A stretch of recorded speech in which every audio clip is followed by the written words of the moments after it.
thank you everyone for being here. This is a topic that really needs for citizens to begin to speak up and to express their concerns and their interests. My name is Mitch and I'm here to bring you good news from Humboldt County about election integrity.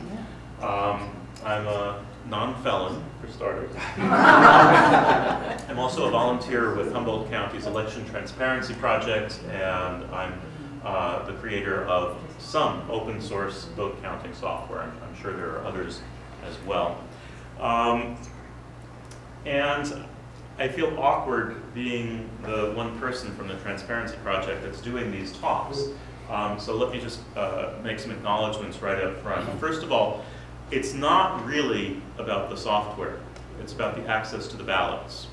And the access to the ballots is made possible by our Registrar of Voters. So Carolyn Cernich is the Humboldt County Clerk and Registrar of Voters, and she is one of us. She is a volunteer with the Election Transparency Project as well as playing these roles. She does scanning as well. And it's really through her that we've been able to do this project, because she's the one with the keys to the kingdom. Kevin Collins is a commercial fisherman in Humboldt County, and Kevin Collins approached Carolyn Cernich a couple of years ago and said, how come we don't get to look at our ballots? How come we can't count them ourselves? She said, I don't know. And that was the start of the Transparency Project. She decided that we should have the right to look at the ballots ourselves, and they began setting about looking for ways to technically accomplish that. Tom Pinto is another very active volunteer. He's with the District Attorney's Office, and there are many people who come in for scanning ballots as volunteers. This will be the first election during which people will actually get paid for scanning ballots. Until now, it's been entirely out of people's sense of citizenship. I'd also like to thank Lori Grace of the Grace Institute for Democracy and Election Integrity for making it possible for me to come down, and she's making it possible for me to do this sort of presentation in various places. So a couple of key points to start off with. Everybody believes in a secret ballot. Everybody wants for ballots to be cast in secret, and there's no question that we all agree with that. But after the ballots are cast in secret, and after they can no longer be traced back to someone, they should be public documents, and they should be countable by anyone. There's no reason to keep them hidden. The technique that we've used to enable anyone to scan ballots, anyone to count ballots rather, is to scan them. We use a commercial scanner. We generate the image files that are necessary, and we put them on the internet for people to count themselves, or you can get them on a DVD from the elections office. Now, let's talk about why it's important to have redundant counting. Think for a second about hand counting. Imagine that what you were doing was having all of the ballots in your election hand counted. Let's think about this approach. Let's go find the most respected judge in the county, Judge Jones. And we're going to hand all the ballots over to Judge Jones, and we're going to ask her to count them. And Judge Jones is going to go off into an office somewhere, and Judge Jones, very, very respected, is going to count the ballots and determine the vote, and is going to say to us 472,000 for so-and-so, and only 471,000 for thus and such, and that's the result. How many of us would be happy with that? It's not sensible. You don't want one person counting the ballots. It doesn't matter how respected they are. You want a check against that person. You want to make sure that somebody else, maybe with different interests than Judge Jones, is looking. That's not a challenge to Judge Jones's integrity. That's Ronald Reagan. I mean, trust but verify. You want to make sure that there are at least two sets of eyes on those ballots. Well, it should be the same thing with computers. Right now, the approach that we've been using is to try to develop this incredibly secure computer system and put all of our trust into that incredibly secure system. Some people think it's really secure, some people think it's not so secure, but either way, we're putting all of our trust into that system. And as far back as 1975, in a key paper that was written back then by Roy Saltman, at the dawn of computers in voting, it was just assumed that there would not be one computer doing the counting. It was assumed that you'd have two different computers under the control of two different elected officials doing the counting. Because redundancy is not a shocking concept. Redundancy is something that we all understand the importance of. When we fly, we want our airplanes to have redundant instrumentation. So if one altimeter goes bad, at the very least, you can look at the other one and see, well, wait a minute, I'm getting different results from these. There must be a problem. In a mission-critical situation, an engineer will insist that there be three instruments, three copies, so that if one of them goes bad, the other two will still be consistent, and the one that doesn't agree is shut down for repair. So redundancy is something that we understand. It seems everywhere, except in machine voting.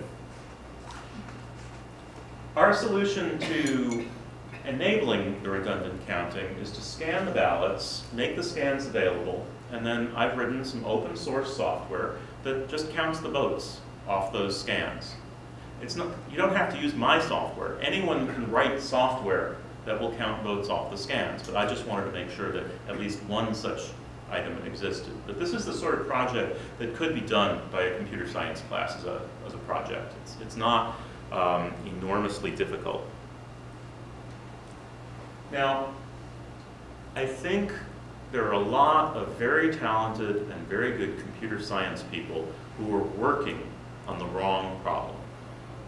They are trying to develop an ultra-secure system that will leave computer scientists convinced that the vote was counted without fraud and accurately. And they're sort of assuming that once the computer scientists are convinced, they can announce to the world that the votes are being counted properly and everybody should be happy. And that's the wrong problem. What we need is for everybody to understand what's happening. The counting system needs not to be totally secure, but to be redundant and simple, so that anybody can look at it and realize for themselves, well, they did this and this and this. Makes sense, so I trust the vote. No magic, no reliance on experts. And it sometimes seems that the computer science people are much more interested in the more complicated solutions, in trying to create an ultra-secure system. You can create it, it can be ultra-secure, it can be the best thing since sliced bread. Maybe nobody will ever break it, but how will we know? How will we know? Redundancy offers us an opportunity to see, right, this one said this one also says this. It's okay. The transparency project is really about the first three steps of this, and then I wrote software to enable the 4, 5, and 6. But the first thing is just run the ballots through a regular, common, commercial office scanner. And ideally, you can have a printer on that scanner, so that as each ballot goes into the scanner, it gets a serial number printed on it. Then take the images that you have from the scanner and save those images to a disk, a CD or DVD. But as you save them to disk, to ensure that the images can be confirmed to not be altered, you can go through a process called digital signing. And digital signing is not like when you go into a Kmart and sign on one of those little screens. Digital signing is a cryptographic technique that ensures that a signature will not validate against a particular data file if that data file even has one bit altered in it. And the American Bar Association says that digital signatures are more reliable than paper signatures. So it's completely approved as a way of ensuring that something hasn't been altered. What this system does is you have the images, you have the extracted data from the images, and you have the final results. And you can go back and check each of those things against the other. Now, how is it possible to do this? It was possible to do this because most of it already exists. And most of it, or all of it, is free. It's out there, it's available. This is all built on a platform of what's called open source software. And open source software exists in all of these areas. Basically, you have an operating system that you can replace Microsoft Windows with. Actually, what's running on this computer now is Linux, not Windows. So you have Linux. Digital signing is out there for free in a program called GPG, GNU Privacy Guard. Scanning capability is out there in a protocol called SANE.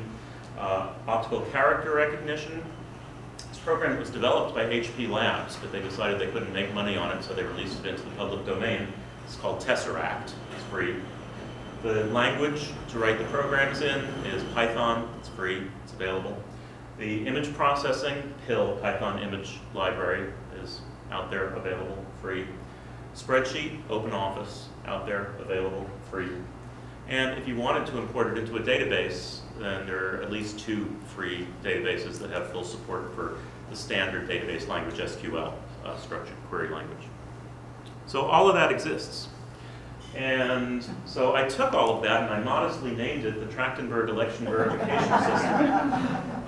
What TEBS actually does is it adds a little bit of ballot processing, but for the most part it's glue that connects all of this stuff that already existed. And I won't bother to show you what it looks like to scan stuff in, and the extraction of the data is not particularly interesting to watch. But once you've done all of that for an election, you can go and say, go to any ballot number and bring it up and take a look at what the software calculated as the results on that ballot. So what you're seeing here is ballot 259. And as I said, as they go into the scanner, they get a serial number printed on them. So if you're not sure, let's zoom this out a little bit. And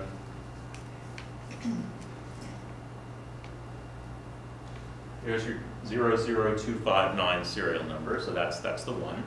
And what it's saying, I think you can see that there's a green fringe around these boxes. That green fringe is telling you the area that it thought the target, the vote target, was at.